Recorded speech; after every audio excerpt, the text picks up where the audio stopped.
Messieurs les présidents des ordres professionnels, Monsieur le président du patronat, Monsieur le directeur de l'Agence de promotion des investissements, distingués invités, pris en vos rangs, titres et grades respectifs, Mesdames, Messieurs.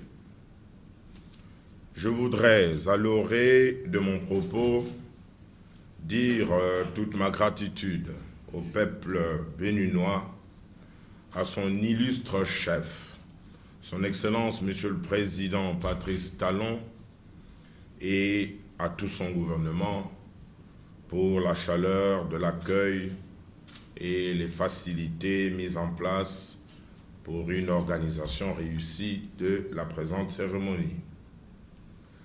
Ces marques d'attention soutenues témoignent, s'il en était encore besoin, du rôle historique et de l'engagement renouvelé de la République du Bénin dans la construction de l'OHADA, dont nous célébrons aujourd'hui le 23e anniversaire de la création.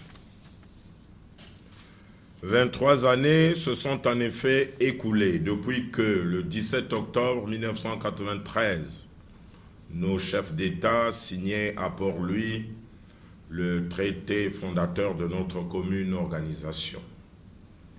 23 années d'une marche continue vers la construction d'un espace juridique intégré où l'état de droit économique est une réalité concrète et quotidienne pour les investisseurs. 23 années au service d'un idéal toujours si actuel. Faire de l'Afrique une destination de confiance, faire de notre continent la nouvelle frontière de la croissance. Mesdames, Messieurs, plus que des incitations fiscales, plus que des facilités douanières, il est établi que la sécurité de l'investissement est un déterminant majeur des décisions des acteurs économiques lorsqu'on considère le climat des affaires dans sa dimension institutionnelle et de gouvernance. La sécurité juridique des opérations économiques constitue donc aujourd'hui l'indispensable levier à actionner pour libérer le potentiel du secteur privé. Et l'on sait que seule l'émergence d'un secteur privé performant peut servir de moteur à une croissance durable, porteuse de développement économique et de réduction de la pauvreté. Les pères fondateurs de l'OHADA l'avaient bien compris en structurant la réforme de nos systèmes juridiques autour de deux axes essentiels. L'élaboration des règles de droits adaptées à l'activité des entreprises, d'une part, et la garantie de la bonne application des normes édictées, d'autre part. Ainsi que M. le secrétaire permanent vient de le souligner, on peut aujourd'hui affirmer sans hésitation que les fruits ont globalement tenu la promesse des fleurs. Assurément, l'OHADA a joué sa partition dans les performances que les économies de nos pays continuent d'enregistrer en dépit des diverses contraintes conjoncturelles, y compris les problèmes de sécurité et les difficultés liées à la baisse drastique, nous le savons tous, du cours de certaines matières premières. Outre la progression continue de nos États au fil des différents rapports Doing Business, la première étude d'impact économique réalisée en 2013 souligne la contribution non moins importante de l'OHADA à l'amélioration du taux de croissance moyen annuel, à l'amélioration des inducteurs de création d'entreprises, à l'évolution positive de crédit à l'économie, à l'importante progression des investissements directs étrangers dans la zone OHADA par rapport à l'Afrique subsaharienne et au monde. Entre 2009 et 2011, les IDU se constituaient entre 5,19 et 6,38% du produit intérieur brut pour l'espace OHADA, contre des valeurs comprises entre 3,90 et 4,27 pour l'Afrique subsaharienne et entre 1,97 et 2,45 dans le reste du monde. Certes, les difficultés n'ont pas manqué.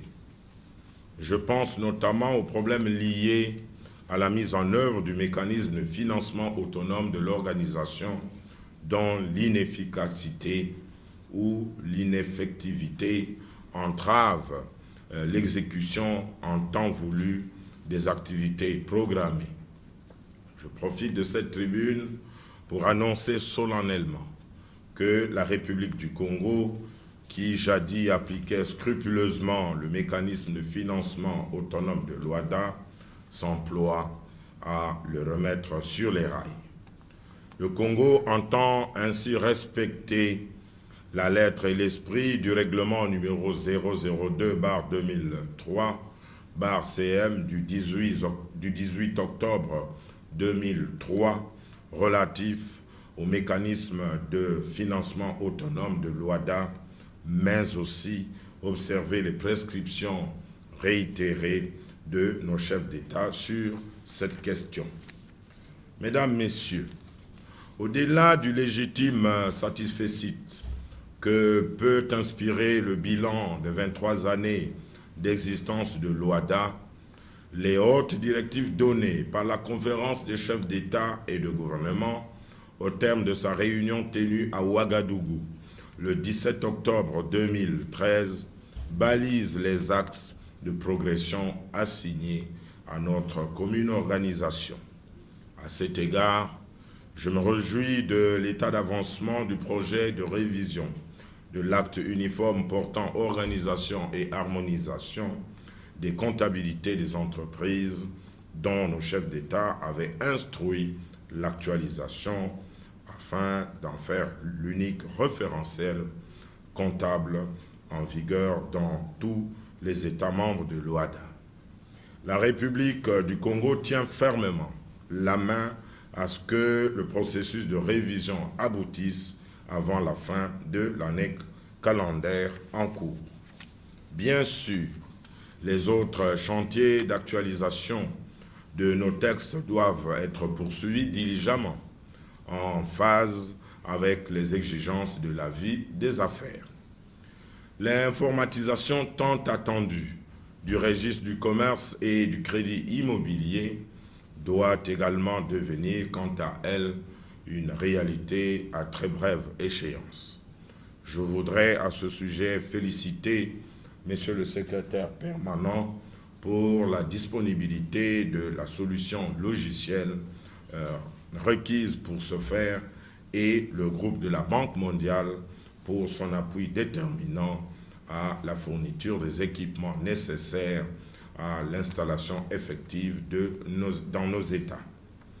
La concrétisation dans les mois à venir du processus d'informatisation viendra accroître la confiance des acteurs économiques, améliorer la visibilité des entreprises, réduire l'asymétrie d'informations tant décriée par les dispensateurs de crédit et booster le marché du crédit.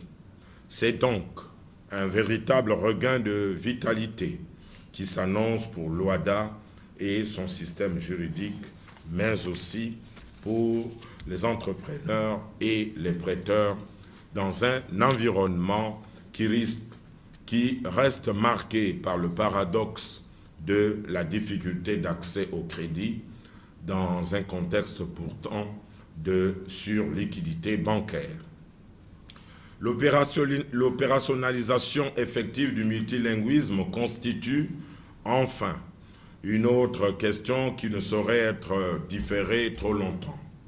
Il est vrai qu'elle nécessite des moyens conséquents dont la mobilisation n'est pas toujours d'avance assurée.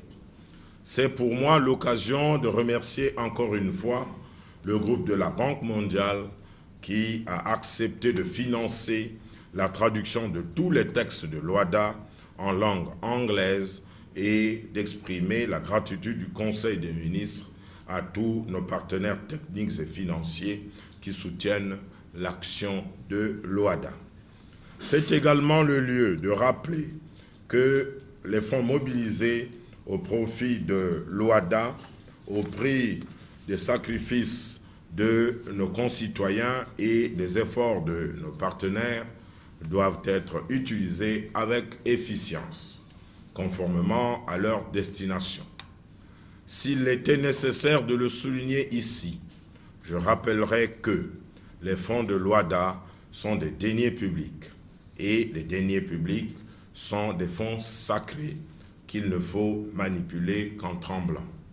Je répète, s'il était nécessaire de le souligner ici, je rappellerai que les fonds de l'OHADA sont des deniers publics et les deniers publics sont des fonds sacrés qu'il ne faut manipuler qu'en tremblant. C'est pourquoi le Conseil de ministres que j'ai l'honneur de présider continuera de veiller sans faiblesse ni complaisance à la plus rigoureuse observance des préceptes de la bonne gouvernance dans les institutions et à la bonne utilisation de ressources de l'organisation. Mesdames, Messieurs, l'OHADA est un outil que l'Afrique est fière de vendre au monde. Notre vécu de l'intégration juridique inspire déjà des expériences d'harmonisation législative sur d'autres continents. Nous devons tous en tirer une légitime fierté et surtout avoir une claire conscience de la responsabilité qui nous incombe quant à la pérennisation de notre commune organisation. C'est de cette façon que nous pourrons, chacun à ce qui le concerne, participer à cette exaltante pérégrination inaugurée et il y a bientôt un quart de siècle et contribuer à écrire en lettres d'or une page de l'histoire de notre continent. Vive l'intégration africaine, vive l'OHADA, je vous remercie de votre